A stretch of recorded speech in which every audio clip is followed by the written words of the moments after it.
자, 건강경 강의 15번째 시간입니다. 15번째 시간. 이번 시간에는 그 인욕바람밀에 대해서 참는 거죠. 이야기해 보겠습니다. 근데 참고 봐주는 게 굉장히 중요한데 이것도 지혜 없이 무조건 참고 봐주면은 나와 남을 해치더라.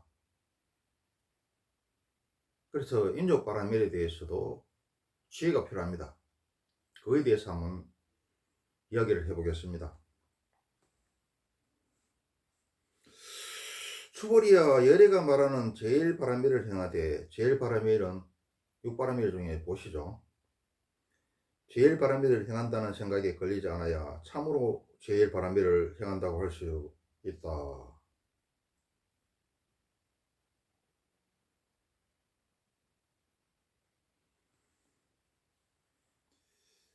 우리가 건강 앞부분에 자기 몸을 갖다가 보시를 해서 보시를 하는 경우를 봤죠.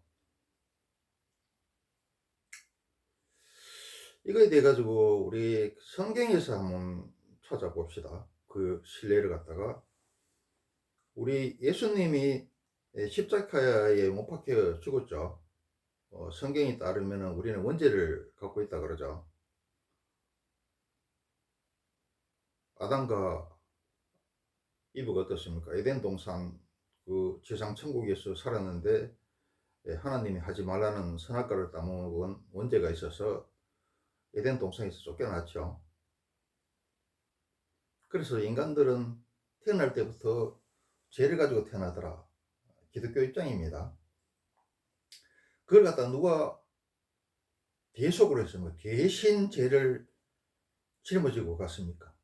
예수님이 어린 양들을 위해서 이제 우리 중생이라고 이야기하는 게 성경에서는 어린 양이라고 그러고 유교에서는 소인, 뭐 거기다 플러스 소인 플러스 여자겠죠. 이런 겁니다. 그리고 우리 원죄를 가지고 태어난 인류를 갖다가 어린 양들의 죄를 대신 짊어지고 십자가에 못 박혀서 돌아가신 분이 예수님이죠.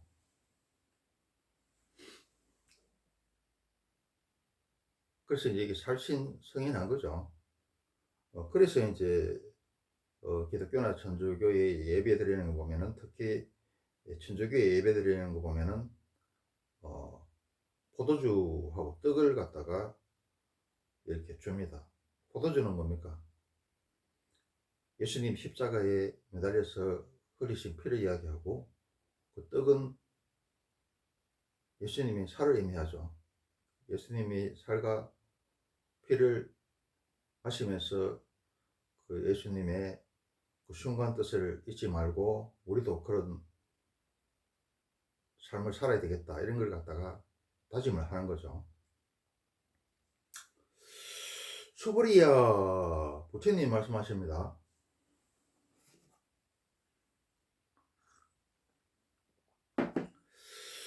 수보리아 열애가 말하는 인욕바라밀, 인욕바라밀은 참는 거죠. 인욕바라밀을 행하되 인욕바라밀을 행한다는 생각에 걸리지 않아야 한다.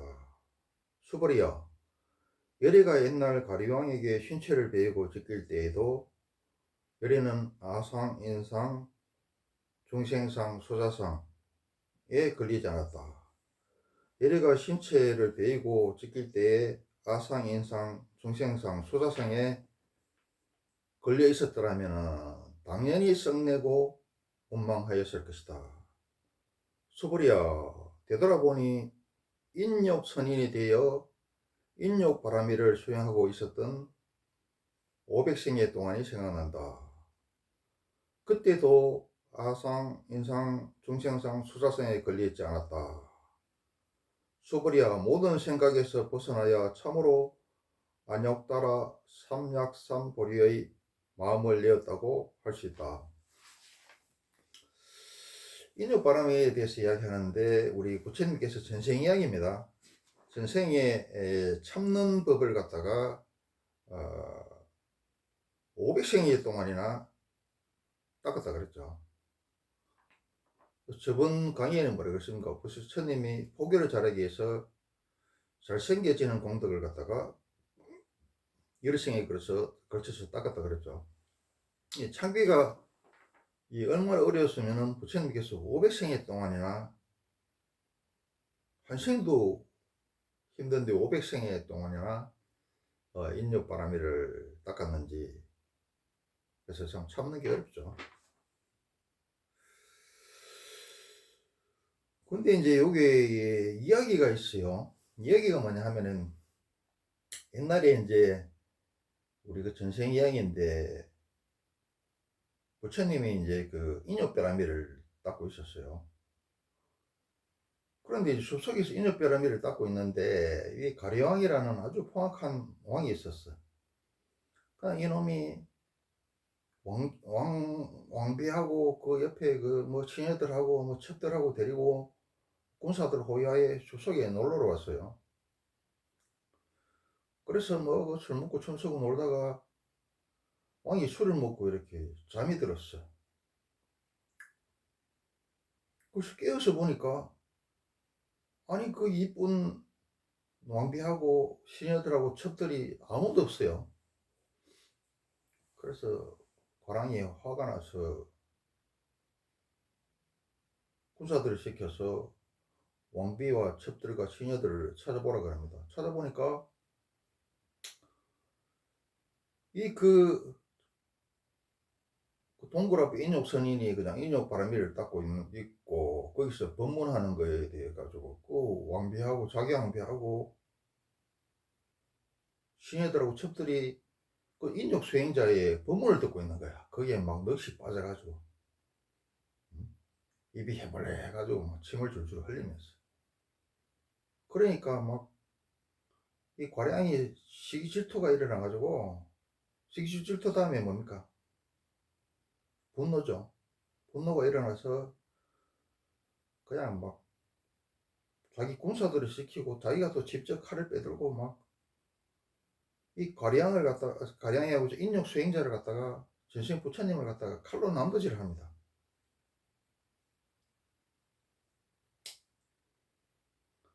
그래도 이 인욕 수행자는 전혀 가리왕에 대해서 원망하는 마음을 내지 않고, 거기다가 아상, 인상, 중생상, 수세상에도 걸리지 않았다, 이런 말입니다.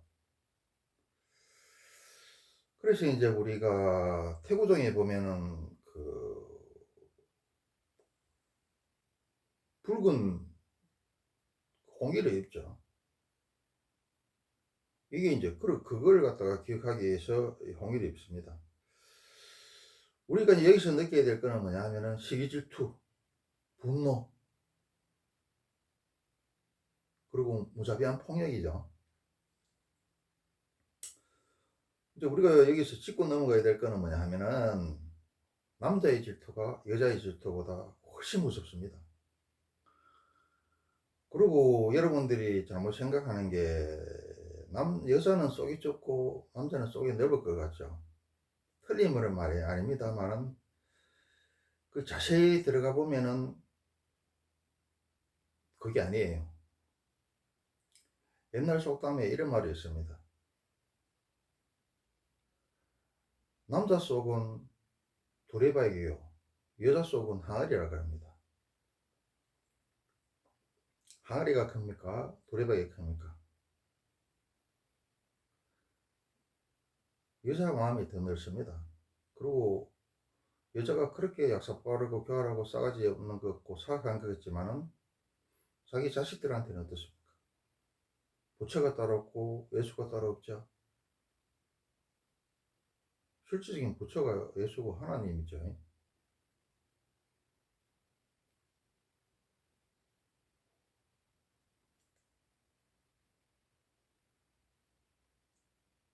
우리가 왜 여자가 속이 좁고 남자는 속이 넓고, 여자는 질투가 많고 남자는 뭐 안 그러냐, 이렇게 잘못 알고 있는데, 피상적으로 봐서 그렇죠. 그리고 그게 작은 일이냐 중간 일이냐 큰 일이냐 있다 해서 이렇게 자세하게 구분을 못해서 그렇습니다.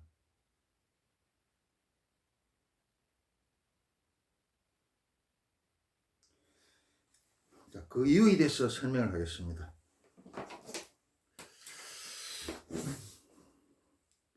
또 밑에 이렇게 작은 일이 있어. 작은 일. 중간 게 있어. 큰 게 있어. 자, 작은 일에서 보면은 여자들이 속도 좁고 남자들이 속이 넓어요. 또 여자들이 시기질투가 많고 남자들은 시기질투가 없고 그냥 넘깁니다.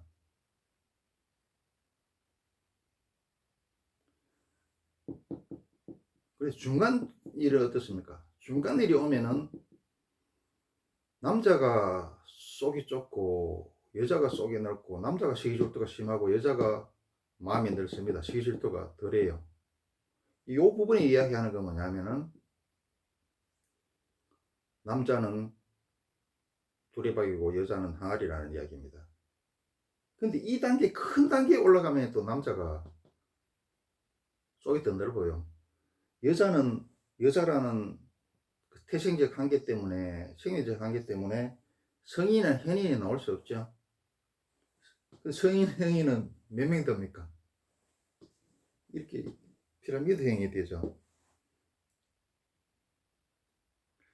근데 이제 우리가 이게 세상 일이 대부분 사소한 것들이 많이 일어나죠. 사소한 것들이 많이 일어나니까 우리가 요것만 보고 여자는 속이 좁고 남자는 속이 넓다. 여자는 시기질투가 가고 남자는 그래도 시기질투가 좀 덜하다. 뭐 너그럽다 이렇게 생각하는데 아니더라.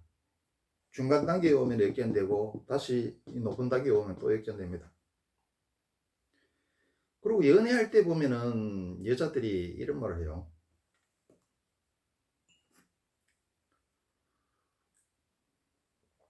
우리 오빠는 말이야 진짜 속이 넓을 때 내가 아무리 억지를 부리고 땡깡을 부리고 해도 다 참는데 화를 안 내는데 내가 뭘 요구해도 다 들어준다고. 그런데 그리고 오빠는 진짜 마음이 들 때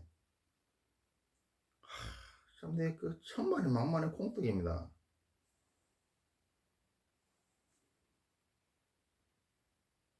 그거는 그 남자가 인간성이 좋고 마음이 넓어서 그런 게 아니라 남자는 더 큰 목적을 위해서 삼습니다. 더 큰 공심을 위해서. 뭐냐? 여자의 몸을 노리고 여자를 홀라당하기 위해서 참고 있는 겁니다. 작전상, 전략 전술상. 그걸 모르고 우리 오빠는 그렇게 속이 넓고 사람이 좋대. 인간성이 좋대. 웃긴 소리입니다. 그리고 연애할 때는 괜찮은데 결혼하고 남자가 변했대. 변한 거 아닙니다. 잠시 성욕이라는 호르몬에 미쳐서 날뛴 거고 또 여자를 홀라당하기 위해서 결혼하기 위해서 전략 전술상 참고 있었던 겁니다. 결혼해서 변한 게 아니고 원래 모습이 돌아온 거죠.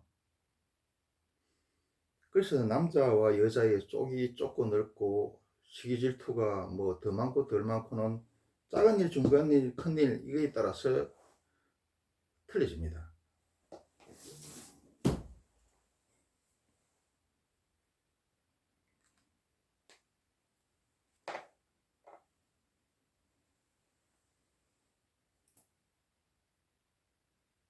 그래서 이제 이게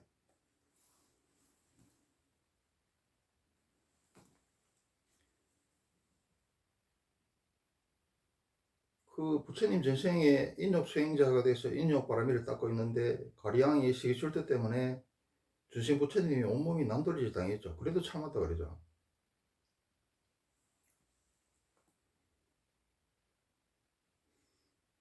근데 이거에 대해 가지고 인욕에 대해서 성경에는 어떻게 이야기를 하고 있는가 이걸 한번 또 알아봐야 되겠죠.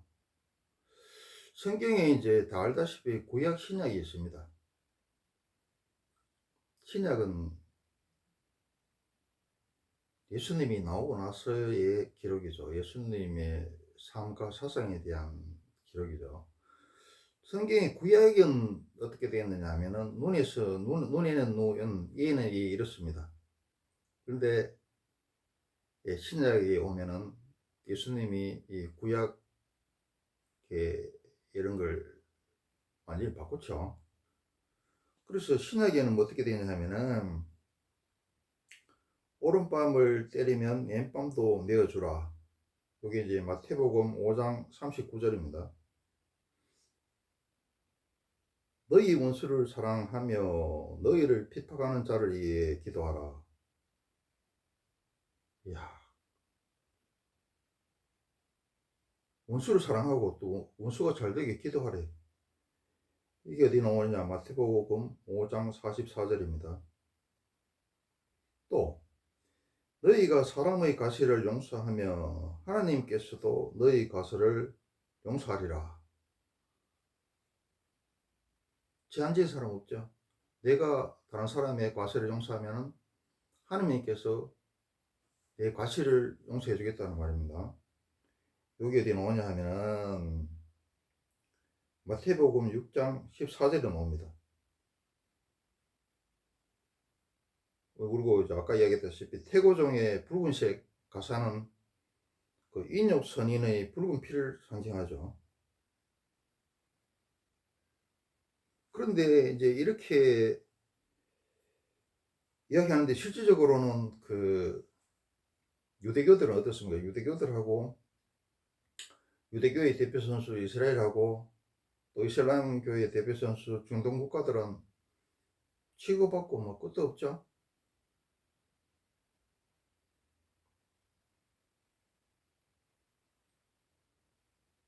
이스라엘하고 이 중동 아랍 국가들은 어떻습니까? 이게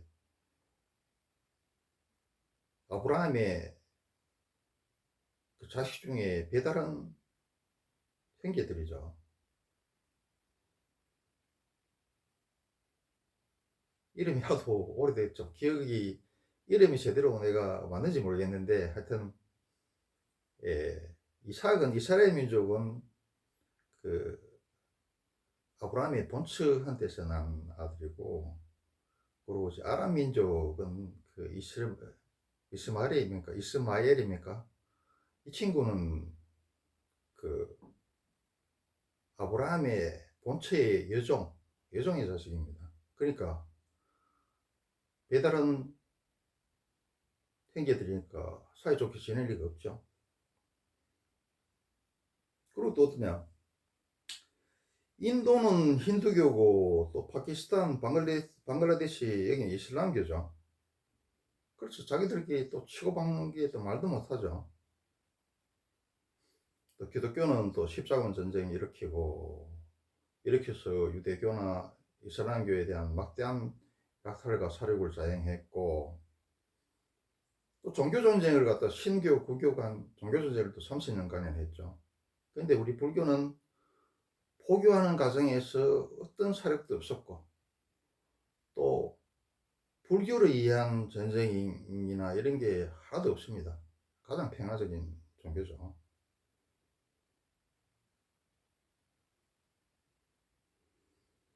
그래서 이제 우리 명심보감에는 또 우리 어떻게 되어 있냐 한번 봅시다. 명심보감이 굉장히 중요하다 그랬죠. 귀신씩 나를 까먹은 소리 아닙니다. 이 사서상경 중에서 핵심을 녹여서 담아놓은 게 명심보감이더라. 그래서 명심보감을 꼭 봐야 됩니다.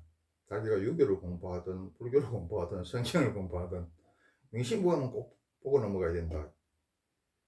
귀신씩 나를 까먹은 소리가 절대 아닙니다. 명심보감 개성편에는 우리 참는 것에 대해서 뭐라고 이야기했느냐. 한때의 분함을 참으면 백나라의 근심을 면할 수 있다. 또 자기를 굽히는 자는 중요한 지위에 처할 수 있으며 이기기를 좋아하는 자는 반드시 적을 만나게 된다. 그리고 또 공자가 또 뭐라 그랬습니까? 참으면은 부부가 헤어지지 않고 벼슬이 올라가고 행제간에 우익 지내고 이렇지만 참지 않으면 부부가 이별하고 또 왕한테 죽임을 당하고 형제들이 이별하고 이렇게 이야기했죠. 그래서 참는 게 어때니다 이렇게 이야기해놨습니다. 그리고 우리 속담이 뭡니까? 참일일자 세치면은 탈인도 면한다, 이런 말이 있죠.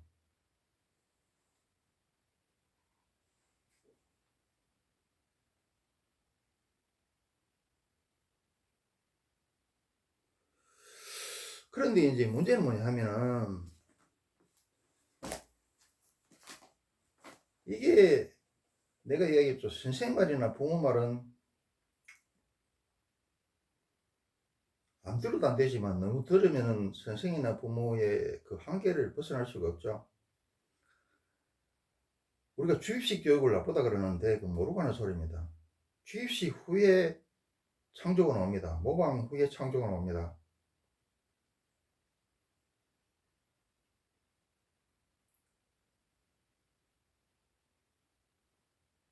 그리고 내가 지금 TV를 보고 싶다고 해서 내가 그 천의 브라운관 진공관이 달린 그 TV부터 만들어가 볼 필요는 없죠. 지금 만든 TV에다가 꼭 기능만 높이면 되겠죠. 123층 빌딩이 있는데 내가 125층을 만들려고 그러면 어떻습니까? 123층 위에 2층만 더 올리면 되죠. 그런데 내가 1층부터 땅 파가지고 1층부터 123층을 할 필요는 없더라. 선배들이 다 해놨는 걸 그걸 갖다가 받아들이고 그 위에 돌 하나만 놓으면은 그게 필요한 거죠. 그리고 지금까지 전에 내려오는 모든 뭐 제도라든지 이런 사상이라든지 이런 게 다 근거에 타당성이 있기 때문에 지금 존재하는 겁니다. 특히 속담 같은 경우에는 인류사의 그 수많은 세월과 수많은 사람들의 평가를 거쳤죠. 중생은 어리석고 그지없지만은 또 약사 빠르고 그지없어서 이기적이어서 자기한테 도움 안 되는 거는 빡빡 찢어서 아궁이에 쳐놓고 불을 떼버리지 지금까지 내려오지가 않습니다. 그럼 뭐냐 하면은, 자, 부모나 선생이 나보다 낫지 않으면은 따라가서는 안 된다. 효도하고 무슨 사부하고의 선생하고의 의리를 지킨다고 따라가면 안 되죠. 그거는 소경이 소경을 인도하는 꼴이 되는 거죠. 또 선생과 부모 말이 정상적인 선생이고 정상적인 부모라도 그 말을 갖다가 아예 안 들어도 안 되지만 다 들어도 안 되더라. 모방하고, 일단은 모방하고 그 다음 이게 맞는가 안 맞는가 자등명 배등명 해서 그게 옳고 나한테 이익이 되면 따르라 그랬죠, 부처님이. 그런 과정을 거쳐야 됩니다. 그래서 여기에 또 막 불교에서 살생하지 마라 그러고, 아니 금강경이 보니까 말이야, 막 부처님은 전생에 가량이 아무 잘못도 없는 그 인욕선인, 부처님 전생에 인욕선인한테 온몸을 칼로 난지더라도 참아야 되고, 거기다가 원망하는 마음도 안 냈대. 야, 나도 이렇게 해야 되는 거 아니냐, 나는 왜 저렇게 못하느냐, 야, 이걸 또 따라야 되느냐 말아야 되느냐. 그래도 실질적으로 이걸 흉내를 내는 사람이 있어요. 흉내를 내는 사람이. 그건 아니죠. 자, 우리가 애들이 어떻습니까? 뒤집고 귀고 한 발 두 발 뛰고 그 다음에 걷고 뛰고 이렇게 하죠. 근데 뒤집지도 못하는 놈이 뛰려고 그러면 안 된다 이거야. 비유로 설명하면은, 운동 경기로 들어가 설명하면, 이 부처님은 올림픽에서 금메달 딴 사람이야. 근데 내가 초등학생이, 아니 말이야, 올림픽 금메달 딴 사람이 뭐 예를 들어서 이거 드는 걸 갖다가, 역기를 드는 걸 갖다가 200kg 든다고 칩시다. 초등학생이 200kg 들려고 그러면 어떻습니까? 들지도 못하지만 그 깔려 죽겠죠. 단계를 차츰차츰 높여가야 되겠죠.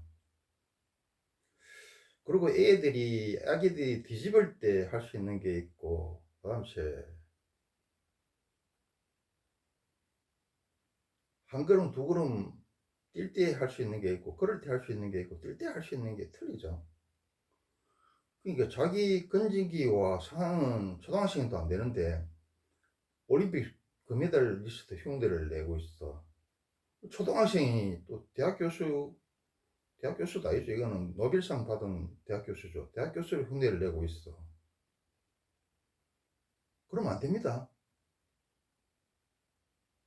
그러면은 성경에 오른밤을 때리면 왼밤을 내어주라.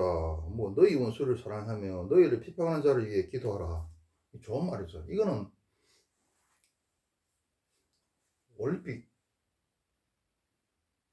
금메달리스트가 하는 겁니다. 그리고 노벨상 받은 대학 교수가 하는 거예요.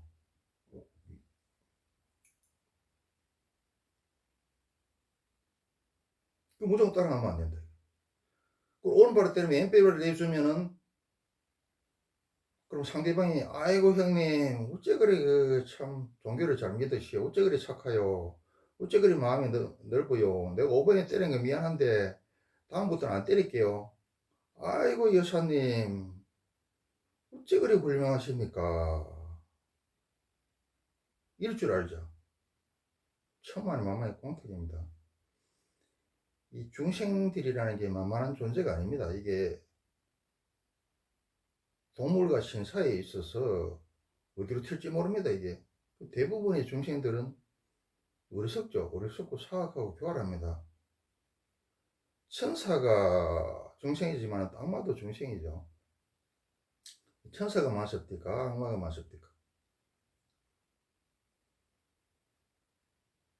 예를 들어서 오른밤 내주고 오른밤 때리는데 아이고 감사합니다. 왼밤도 내주면은 상대를 대단하게 생각해서 인격에 감화되고 반성하고 다음에 안 그러는 게 아니라 무슨 일을 하고 있나 싶어가지고 다음에는 뼈를 부러뜨립니다.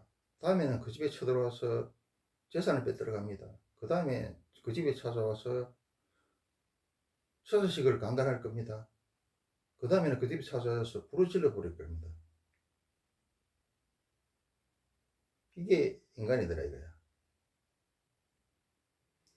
그리고 여기 또 부처님 전생 인용스님처럼 가래양이 온몸을 난돌질 하는데도 원망하지도 않고 어?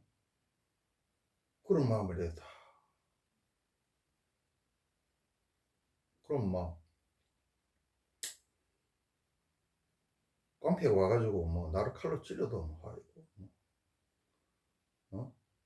얘놈들이 쳐들어와가지고 임진왜란 정유재란 쳐들어와가지고 막 사람들을 강간하고 그렇게 죽이고 해도 아이고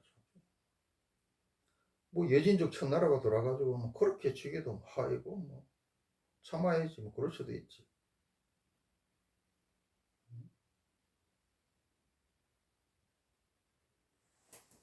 왜군하고 여진족들이 뭐 처자식을 강간해도 아이고 뭐 그럴 수 있지 참아야 된다. 그건 아니죠.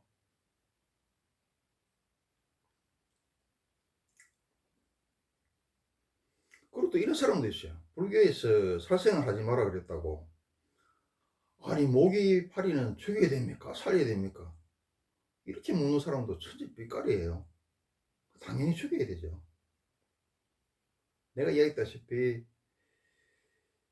불교는 지혜의 동교죠. 그리고 어떻습니까? 불교 사종법계설에 사법계, 이법계, 이사무의법계, 사사무의법계는 사사무의법계는 무조건 찰하고 찌찌 짜고 이런 거 아닙니다. 이라고 이야기했죠.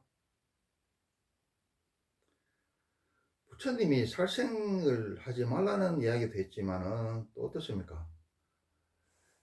10사람을 살리기 위해서 불가피하게 한 명을 죽여야 될 것 같으면 한 명을 죽이라 그랬어요. 그게 선이죠. 그게 큰 선, 작게는 아니지, 악이지만은 그게 큰 선이더라 이 말이야. 그게 대잡이죠. 또 뭐라 그랬습니까? 우리 그 시기 응? 운간법사가 그 화랑한테 세소고개를 이야기해 주죠. 뭡니까? 살생유태. 우리 초등학교 때 이거 배웠습니다. 이거 살생유태.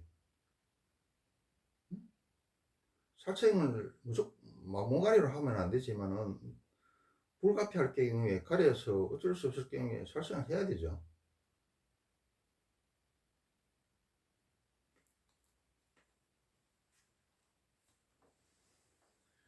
그리고 자 어떻습니까? 내가 무조건 참고 봐주면은 이게 무조건 나한테 너한테 자리 이타가 될까요? 자의 타의가 될까요? 나도 해치고 남도 해치려는 게 될까요? 무조건 참을 때도 있지만 참고 봐줘야 될지만 있지만도 또 일부러 화내고 더 음하게 해야 될 때도 있어. 안 봐줘야 될 때도 있는 겁니다. 인생 살아가는 게. 그리고 화가 그 100을 기준으로 30밖에 안 났는데 90으로 또 증폭시키기가 내는 척 해야 될 때도 있고. 인생이 어렵죠. 묘하죠. 그때그때마다 답이 틀리죠. 상황과 조건에 따라서. 자, 예를 들어 봅시다. 내가 상대방이 나한테 해코지를 하는데도 무조건 참고 봐주면은 그놈이 아이고 형님, 아이고 여사님, 아이고 동상 하면서 반복을 하겠습니까? 앞으로 나한테 더 크게 해코지를 하고 또 남들한테도 해코지를 하겠습니까? 나한테 더 큰 해코지를 하고 그 횟수도 늘어날 것이고 다른 사람한테 가서도 또 해코지를 합니다. 쳐내야 되겠죠. 또 바늘도둑이 초도둑 된다 그랬죠. 그러면 자기 자식이 바늘도둑을 했는데 자기 자식이라고 봐주고 뭐 이러면은 우선은 선이 되는 거지만은 나중에는 소도둑이 돼서 큰 악을 조종하는 게 되더라. 그래서 해초리를 때려줘야 작은 악을 행해야 해초리를 때리는 작은 악을 행해야 나중에 도둑이 되는 큰 악을 방지할 수 있죠.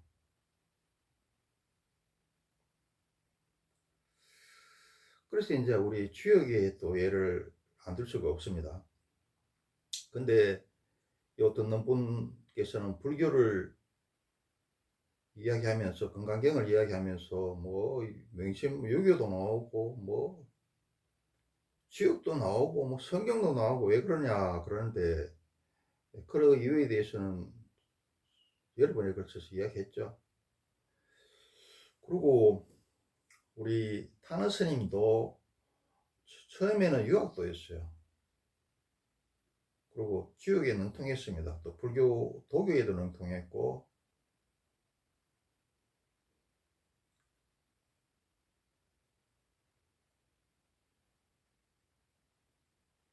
불교에도 능통했죠. 그리고 최채원 선생이 뭐라 그랬습니까? 포함상교하라 그랬습니다. 유불선에 능해야 됩니다. 유불선 도교 계통의 악어가 이게 또 기독교입니다. 그래서 우리 주역에 뭐라고 되어 있냐 하면은 작게 징계해서 큰 죄를 갖다가 미리 막는 게 필요하다. 이게 뭐 화례서학계에서 그런 이야기를 했습니다. 자, 반호도둑이 소도둑 되는 걸 갖다가 막기 위해서 해초리를 때려야 되는 걸 이야기합니다. 또 맹자는 어떻습니까? 왕과 백성들 간의 관계를 갖다가 물과 배에 해당되면서 군주답지 못하고 포악하고 그럼 도저히 못하겠다 싶으면은 역사혁명을 해서 왕을 갈아치우라 그랬죠. 추억에서는 또 이런 게 있습니다. 맹자가 이야기한 역사혁명처럼 도저히 못 참고 불합리하고 이런 같은 경우에는 엎어보라 그랬어요. 그 어디 이야기했느냐? 지역의 택천쾌의 이야기를 해놨습니다. 또 택하혁, 이걸 행명한다는 게죠. 맹자의 역성혁명도 이 화려사업, 택천쾌, 택하혁, 여기서 나온 겁니다. 그래서 엎어야 되더라. 그게 선이더라.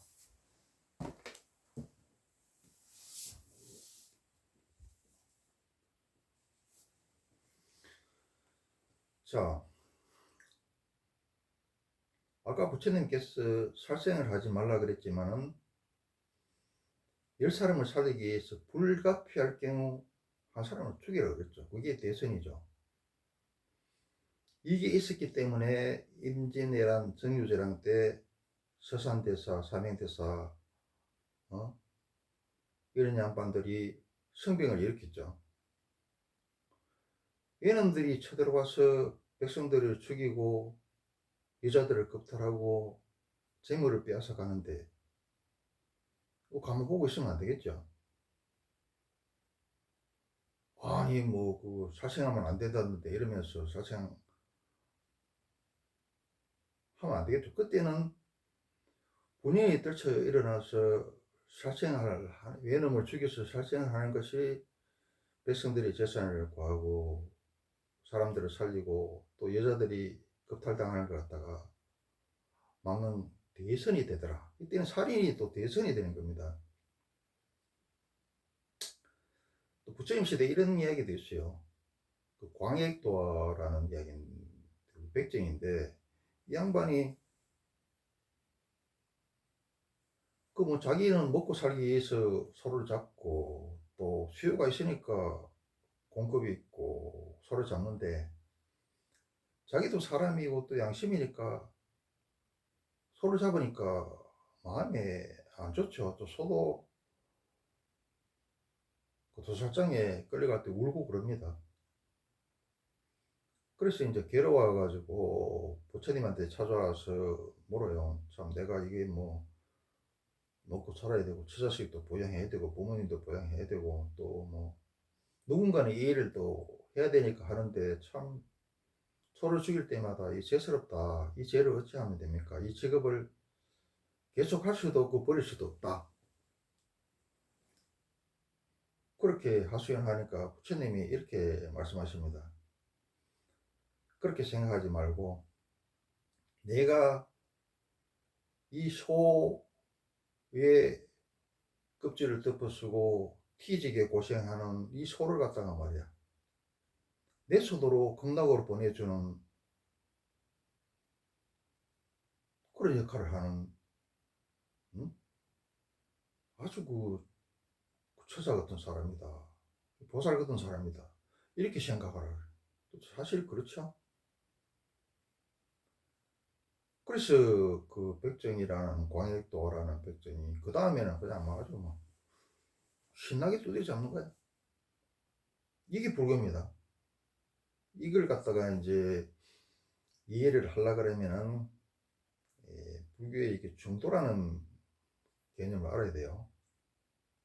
중도라는 게 이게 좀 이해를 하는 게 알고 보면 별거 아닙니다. 별거 아닌데 여기 좀 사고의 폭이 넓어야 되고 요거 한번 꼬아놨어요. 몇 바퀴 꼬아놔서 근본만 알면 쉬운데 또 중도라는 개념이 우리 그 원시불교에서는 그 뭡니까 가야금 줄비유 또 뭐 비고비락 뭐 이런 걸 이야기하지만은 대승불교에서 만든 중도라는 개념은 지옥의 음양이나 지옥의 또 대대 논리 이런 개념이라서 조금 어렵습니다. 어려운데 알고 보면은 또 별건 아니죠.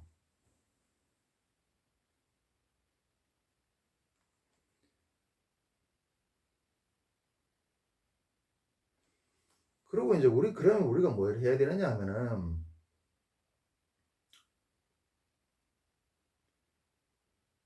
무조건 시키면 시킨 대로 하는 것도 중요하지만 이 상황과 조건에 따라서 그 운영의 매를 갖다가 잘 발휘를 해야 됩니다. 네 박자죠. 어떨 때 악이 악으로 남는 경우도 있고 악이 지금은 악이지만 나중에 큰 선이 되는 경우도 있고 또 선이 끝까지 선으로 남는 경우도 있지만은 또 선이 나중에 지금은 선이지만은 나중에는 악이 되고 지금 작은 선이지만은 나중에 큰 악이 되는 경우가 있죠. 요걸 갖다가 네 박자를 갖다가 잘 구별해서 할 줄 알아야 되더라. 중도 주역에서 이야기하는 대대논리 협량. 요게 이제 또 착각하시는 게 뭐냐면은 불교에서 이야기하는 중도나 주역에서 이야기하는 음양 대대논리, 이게 유교에서 이야기하는 중용하고 같다고 생각하시는 분들이 있는데 아닙니다. 약간 틀립니다. 중용은 중도보다 밑에 악입니다. 하위 단계입니다. 그 실마를 하면 또 길기 때문에, 그래서 이제 우리가 또 옛날 명심보감에 있는 좋은 말을 한번 이야기해 볼게요. 배부르고 따사로움에서 음욕이 생기고 추리고 추운 데서 도심이 생기더라.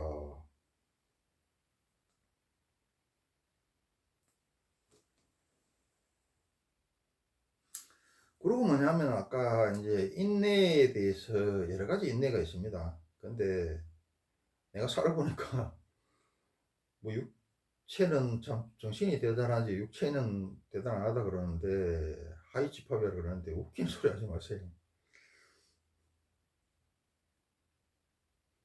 컴퓨터가 있으면은 소프트웨어가 뒤떨어지거나 소프트웨어가 고장나도 대충 돌아가지만 하드웨어가 고장나면 아예 컴퓨터 안 돌아갑니다.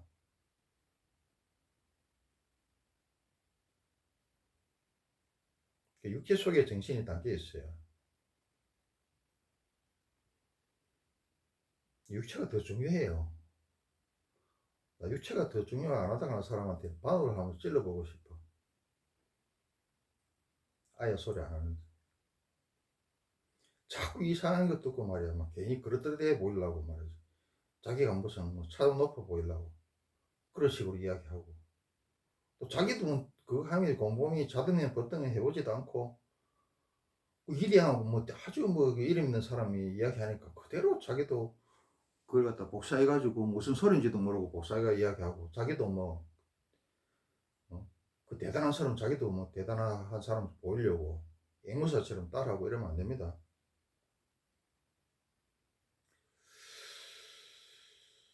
그리고 이제 참는 게 제일 어려운 건 육체적인 고통이 최고 힘듭니다.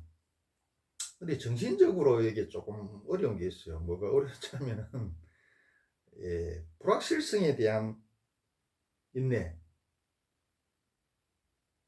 불확실성에 대한 인내, 이게 좀 어렵고, 그리고 불확실성에 대한 인내를 한다는 게 또 인간의 뛰어난 점이기도 하고, 또 아주 천재들의 또 천재들이 할 수 있는 거죠. 불확실성에 대한 인내는 간단한 예를 들어 보면은, 지금 주식이 폭락했고 집이 폭락했어. 근데 고저와 비싸고 싼 거는 음양이라서 앞뒤나 양옆으로 붙어 있죠. 그럼 지금은 주식이 폭락했고 집이 폭락했지만은 이 뒤에 오를 것은 뻔하죠.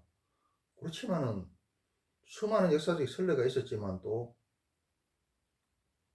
그 공포에 휩싸여서 미래에 오른다는 확신을 할 수 없죠. 그 불확실성에 대한 미래, 이거에 대해서 투자가들은 과감히 투자를 하는 겁니다. 또 유명한 사람 예를 들면은, 중국은 우택동 저놈이 우리 6.25 때 또 군대를 보내가 통일을 막았지만은, 저놈이 있어서 공산화를, 중국을 공산화를 시키고 대약진 운동을 일으켜서 몇십 년 후퇴시키고 인민들을 굶겨 죽이고, 또 문화혁명을 해서 중국을 몇십 년 후퇴시키고 또 똑똑한 놈 다 죽이고 이래서 우리나라 발전에 지대한 공을 세웠습니다. 만약에 중국이 공산화되지 않고 또 대약진 운동이라든지 문화대혁명을 안 했으면은 똑같이 중경도 농경사회고 산업화가 안 됐고 우리도 농경사회고 산업화가 안 됐는데 외국에서 어느 나라에 투자를 하겠습니까? 그래서 모택동은 우리의 원수면서 원인이다. 그런데 이제 저 등소풍은 어떻습니까? 등소풍이 안 나타났으면 중국은 아직도 저 후진국이 서들길 건데 등소풍 때문에 모택동이 그 수십 년 망치는 또 중국을 갖다가 수십 년 또 속성으로 또 발전시켜 버렸죠. 또 이야기가 길어지는데 등소평이 모택동이를 반대하다가 문화대혁명 때 숙청이 돼가지고 지방에 쫓겨나기도 하고 또 트랙터 공장에 또 노동자로 있었습니다. 그때 자포자기하고 술이나 처먹고 뭐 노름이나 하고 뭐 아무 생각 없이 하루하루만 뛰었다 그러면 등소 모택동이 죽고 나서 다시 자기가 권력을 잡고 또 중국을 갖다가 모택동이 망쳐놓은 중국을 갖다가 개혁 개방을 통해서 수십 년 발전을 앞당기지 못했겠죠. 등소평이 숙청돼서 트랙터 공장에 노동자로 있을 때 물론 자기도 사람이니까 불안하고 한탄스럽죠. 불안하고 한탄스러운 가운데서도 내가 언젠가는 다시 복귀할 것이다. 그런 불확실성에 대한 미래를 갖다가 준비를 했다 이거지. 내가 다시 복귀했을 경우에 어떻게 이 중국을 갖다가 설계를 하고 이끌어 나가야 되겠는가. 이걸 또 매일매일 생각한 거다 이 말이죠. 그래서 우리가 불확실성에 대한 미래도 참 견딜 수 없고 아무나 할 수 있는 게 아니더라. 그런데 좀 더 나은 삶을 살라 그러면은 불확실성에 대한 인내 이것도 할 줄 알아야 되겠죠.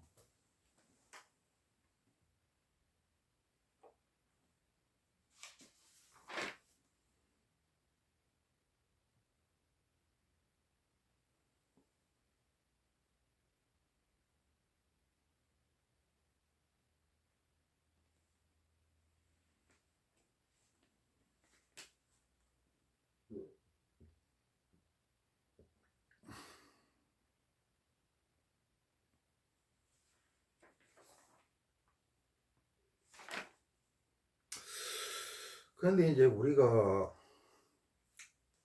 나도 이렇게 뭐 입으로만 얘기하지만도 참내기 힘듭니다. 여기 이야기했다시피 수고리아 되돌아보니 인욕 선인이 되어 인욕 바라미를 수행하고 있었던 500생 동안이 생각난다. 부처님도 참는 게 어려워서 한 생도 아니고 한 시간도 아니고 하루도 아니고 자그마치 500생이 뭡니까? 500번 죽고 나고 했다는 게죠. 그만큼 참는 게 어렵습니다. 어려운데 그래도 포기하고 가만히 있는 것보다는 천리길도 한 걸음부터죠.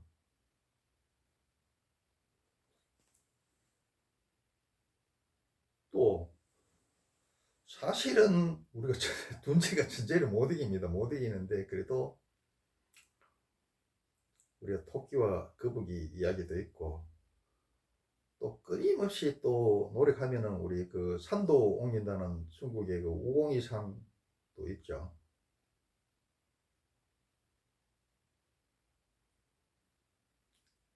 그래서 그쪽으로 한번 마음을 한번 내기는 내봐야 된다. 그래서 일신 우일신 몇 명 더 하면은 하다 보면은 우리도 언젠가는 보살이 되가 있고 부처가 되가 있고 성인이 되가 있고 군자가 되어 있겠죠. 그런 꿈을 한번 꿔봅니다.